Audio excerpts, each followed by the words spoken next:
Ethiopia is a land of breathtaking beauty and profound history, a country like no other. Its majestic mountains, surreal deserts, and vast lakes paint a landscape that is both diverse and awe-inspiring. But Ethiopia's true uniqueness lies in its unbroken heritage. It stands as the only African nation never to be colonized, preserving a culture and history that are as rich as they are ancient.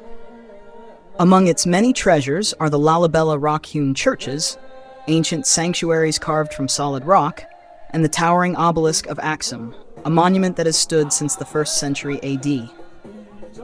These wonders tell the stories of civilizations that flourished in Ethiopia long before modern times, a history so deep and fascinating that it demands a narrative of its own. But that is a story for another day.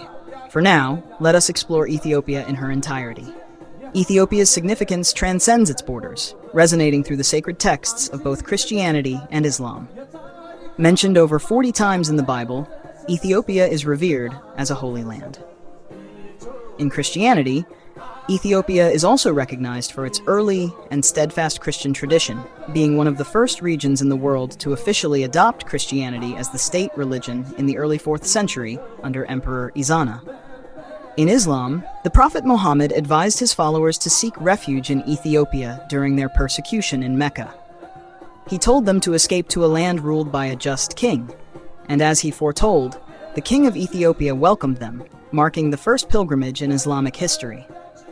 When requested officially, the king even refused to return them to Mecca to face persecution. One of Ethiopia's most enduring legends is that of the Queen of Sheba, who, according to the Bible and the legend, visited King Solomon and bore him a son, Menelik I. This union is said to have founded the Solomonic dynasty, which ruled Ethiopia until the deposition of Haile Selassie I in 1974. And yes, Haile Selassie is the figure venerated by Rastafarians worldwide as a living god, the second coming of Jesus, and a symbol of African pride and resistance. Rastafarianism has an estimated 700,000 to 1 million followers. Haile Selassie's defeat of the Italian forces during their second invasion in 1935 to 1936 was a crucial moment in his legacy, as it demonstrated Ethiopia's resilience and sovereignty against colonial aggression. Ethiopia's legacy is also marked by Emperor Menelik II, who in 1896 achieved a historic victory against colonial powers at the Battle of Adwa, defeating the invading Italian forces. British journalist Augustus Wilde described Menelik, saying, "In the history of mankind, there has never been any other black man like Menelik who triggered a lasting fear and doubt in the minds of Europeans." After meeting Menelik, Wilde also wrote, "I found him to be a man of great kindness, remarkably shrewd and clever, and very well informed on most things except on England and her resources, his information on our country evidently having been obtained from persons entirely unfriendly to us who did not want Englishmen there." Menelik reportedly spoke French, English, and Italian fluently. He read extensively and was educated in finance. There is also a large Ethiopian Jewish population around the world, numbering in the hundreds of thousands. Ethiopia is also the only country in Africa with its own indigenous alphabet, known as Ge'ez or Fidel. This script, which is used for several of Ethiopia's languages, including Amharic and Tigrinya, is one of the oldest alphabets still in use today, with roots tracing back to the 4th century AD.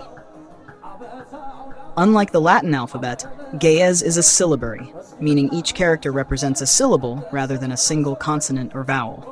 This ancient script, with its distinctive symbols and sounds, is a powerful symbol of Ethiopia's enduring cultural identity and linguistic heritage. But there's more. The Ethiopian calendar, distinct from the Gregorian, begins on September 11th, a day known as Enkutatash, or Gift of Jewels. As of today, Ethiopia is in the year 2016, a living reminder of its ancient traditions and unique cultural timeline. In less than 2 weeks, Ethiopia will celebrate its new year, welcoming the year 2017. Ethiopia is also the cradle of humanity. The world's most famous fossil skeleton, Lucy, known to Ethiopians as Dink Inesh, meaning "you are wonderful," was discovered here, dating back 3.18 million years. This discovery solidifies Ethiopia's title as the land of origins, the birthplace of humankind. To encapsulate Ethiopia in a single narrative is impossible. It is a land of legends, mystery, and profound spirituality. A visit to Ethiopia is not just a journey to a country. It is a pilgrimage to the origins of civilization, a place where the past and present coexist in a timeless embrace. Ethiopia is the mother who gave birth to the world. In a sense, we are all Ethiopians. So will you visit Ethiopia next?